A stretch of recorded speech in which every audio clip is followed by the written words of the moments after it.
will be Judge Wilbert, and lastly we have Judge Joella. So pili lang po kayo from 1, 2, and 3.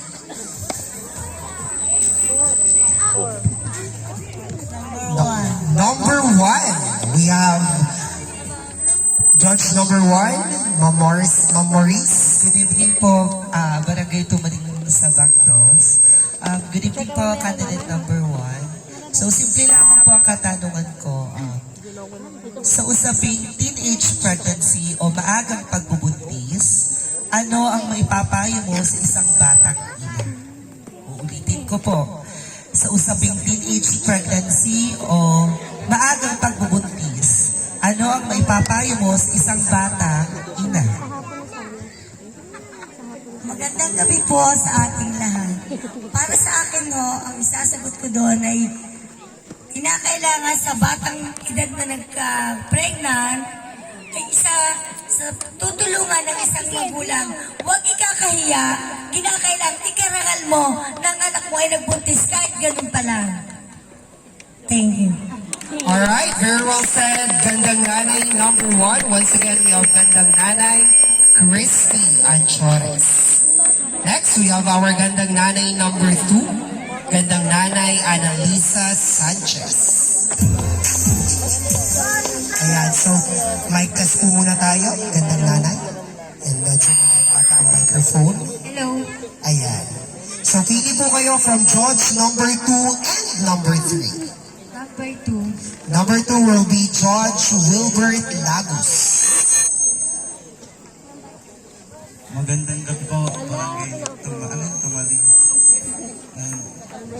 Magandang gabi rin po, Nanay Annalisa. Ito po ang tanong mo. Bilang isang ina, ano ang may papayo mo sa iyong kapwa ina tungkol sa tamang pagpapalaki ng isang anak? Ulitin ko po. Bilang isang ina, ano ang may papayo mo sa iyong kapwa ina tungkol sa tamang pagpapalaki ng isang anak? Magandang gabi po sa inyong lahat at magandang gabi din po, Judge number 2.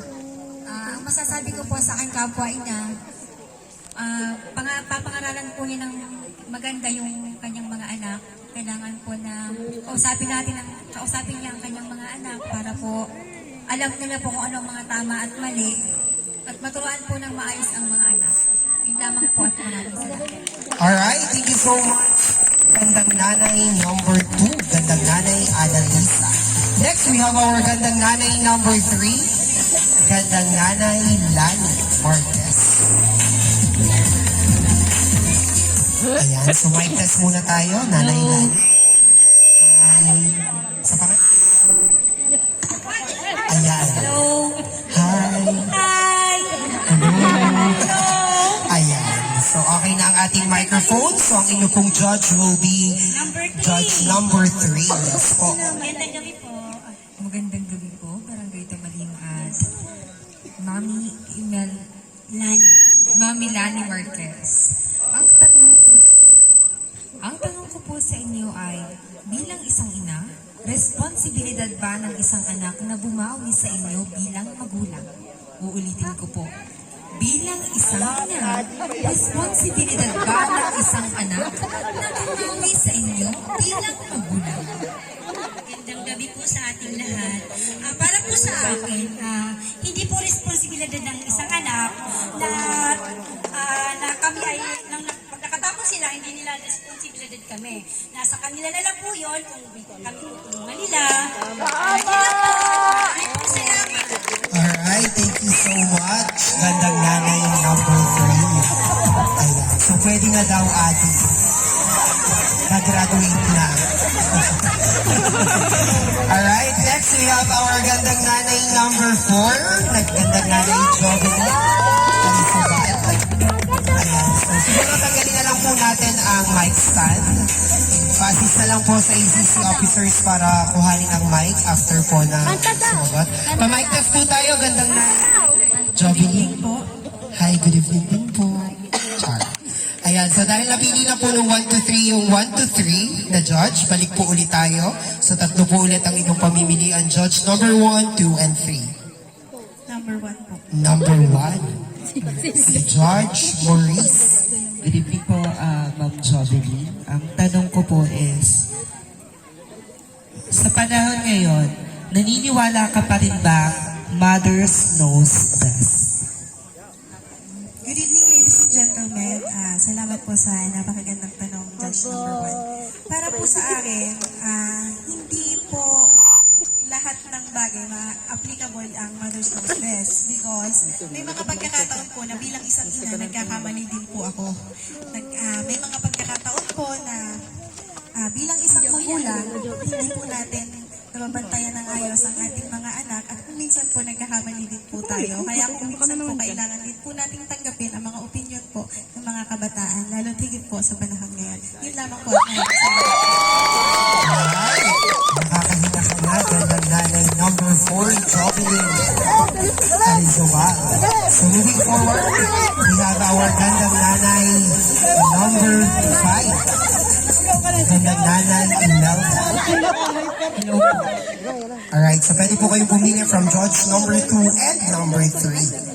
Si Miss Juela na lang. Alright, Ma'am Juela.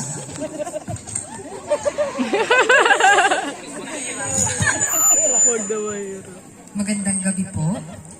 Ang tanong ko po ay, anong suliranin bilang isang ina ang iyong nalagpasan hindi mo makakalimutan? At ano ang aral na nakuha mo doon? Isa pa po. Anong suliranin bilang isang ana ang iyong nalagpasan na hindi mo makakalimutan at ano ang aral na nakuha mo doon? Ano ang suliranin na aking nalagpasan at ano yung aking natutunan. Siguro yung nagkaroon ako ng anak sa murang edad. At ang aking nalagpasan doon, kahit murang edad pa lang ako nagkaroon ng anak, sa edad na 18, napalaki ko siya ng maayos. At ngayon, wala ko ng mga beauty pageant. Alam ko, pinag-aaralan. Kaya yun yung suliranin na aking nalagpasan at alam ko na habang buhay kong dadalhin yun, ipinagmamalaki ko sa inyong lahat. Yun lang po. Wow, hashtag proud nanay, si candidate number 5. Thank you so much po. Next, we have our gandang nanay number 6. Gandang nanay Marie Nolasco. Pa-sound check po tayo ng microphone. Hi. Hello. Alright, so ang inyo pong judge will be judge number 2. Magandang gabi. Magandang gabi. Ito po ang tanong. Sabi nila, ang nanay daw ang nagsisilbing ilaw ng tahanan. Ang tanong ko, kapag ba nagkamali ang nanay, hindi ka na ba nanay? Kapag ba nagkulang ka, nababawasan ba ang iyong pagiging nanay? Ulitin ko po. Kapag ba nagkamali ang nanay, hindi ka na ba nanay? Kapag nagkulang ka ba, nababawasan ba ang iyong pagiging nanay? Para po sa akin, pag nagkamali ang nanay, iwasan po yun. Kaya,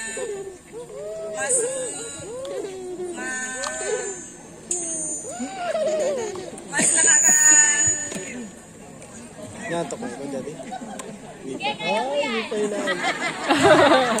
Alright, redeem yourself.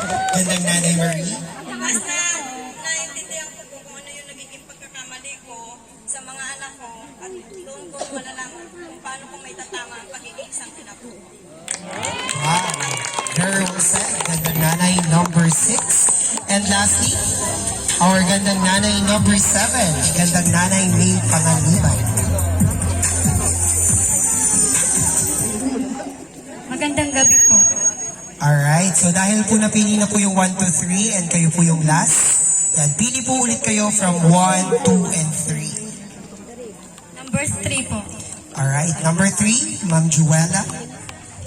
Magandang gabi po, candidate number 7. Ang tanong ko po sa inyo ay, kung si Mister ay may kabit,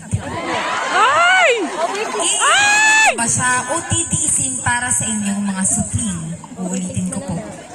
Kung si Mister ay may kabit, iiwan ba siya o titiisin para sa inyong mga supling? Maraming salamat sa napakagandang tanong. Sa tanong buhay, napakahirap po nun. Bilang isang ina kasi, napakasakit yun. Pero